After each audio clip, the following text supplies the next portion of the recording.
किस समय का किया गया थोड़ा सा भी पुण्य अत्यधिक फलदायक होता है तथा कौन उसका सुविधापूर्वक अनुष्ठान कर सकता है। लेकिन इस कहानी को शुरू करने से पहले द डिवाइन हिस्ट्री चैनल को सब्सक्राइब कर ले और बेल आइकन को दबा दे ताकि आप आगे आने वाली वीडियो मिस न करें। एक बार मुनियों में परस्पर इस विषय पर बड़ा विवाद हुआ कि किस समय का किया गया थोड़ा सा भी पुण्य अत्यधिक फलदायक होता है तथा कौन उसका सुविधापूर्वक अनुष्ठान कर सकता है। अंत में वे इस संदेह के निवारण के लिए महामुनि व्यास जी के पास गए। उस समय दैववशात वे गंगा जी में स्नान कर रहे थे।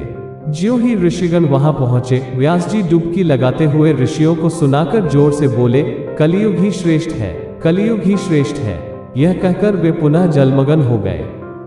थोड़ी देर बाद जब वे जल से पुनः बाहर निकले तब शूद्र ही धन्य है, शूद्र ही धन्य है, यूं कहकर फिर डुबकी लगा ली।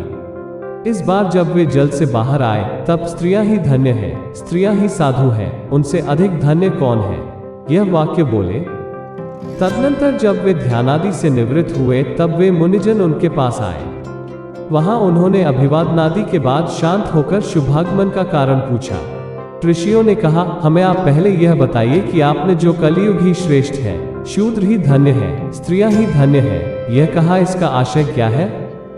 यदि कोई आपत्ति न हो तो पहले यही बतलाने का कष्ट करें, तदनंतर हम लोग अपने आने का कारण कहेंगे।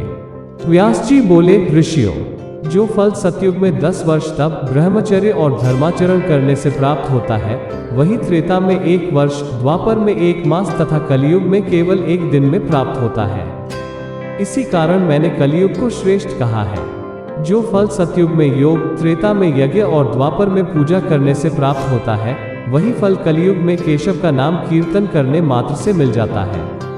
ऋषियों, कलियुग में अत्यल्प श्रम, अत्यल्प काल में अत्यधिक पुण्य की प्राप्ति हो जाती है, इसलिए मैंने कलियुग को श्रेष्ठ कहा है। इसी प्रकार द्विजातियों को उपनयन पूर्वक ब्रह्मचर्य व्रत का पालन करते हुए वेदाध्ययन करना पड़ता है। तद्धर्मों के अनुष्ठान में बड़ा श्रम और शक्ति का व्यय होता है। इस प्रकार बड़े क्लेश से उन्हें पुण्यों की प्राप्ति होती है, पर शूद्र तो केवल द्विजों को सेवा से ही प्रसन्न कर अनायास पुण्य प्राप्त कर लेता है, और स्त्रियों को भी ये पुण्य केवल मन, वचन, कर्म से, अपने पति की सेवा करने से ही उपलब्ध हो जाते हैं। इसीलिए मैंने शूद्र ही धन्य है, स्त्रियां ही साधु है, इनसे धन्य और कौन है, ये शब्द कहे थे। अस्तु, अब कृपया आप लोग यह बतलाएं कि आपके आने का कौन सा शुभ कारण है।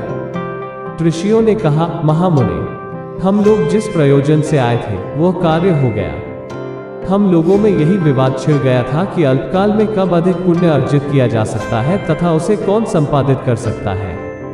वह आपके इस स्पष्टीकरण से समाप्त तथा निर्णीत हो चुका। व्यासदेव ने कहा, ऋषियों, मैंने ध्यान से आपके आने की बात जान ली थी तथा आपके हृदयगत भावों को भी जान गया था। अतएव मैंने उपर्युक्त बातें कही और आप लोगों को भी साधु साधु कहा था।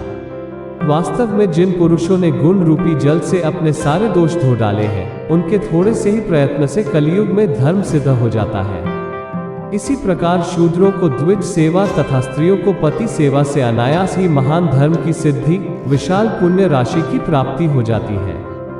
इस प्रकार आप लोगों की अभीष्ट वस्तु मैंने बिना पूछे ही बतला दी थी। तदनंतर उन्होंने व्यास जी का पूजन करके उनकी बार बार प्रशंसा की और वे जैसे आए थे वैसे ही अपने अपने स्थान को लौट गए। अगर आपको हमारा यह प्रयास अच्छा लगा तो चैनल को सब्सक्राइब और वीडियो को लाइक कर दीजिए। हम ऐसी कहानियां लाते रहते हैं।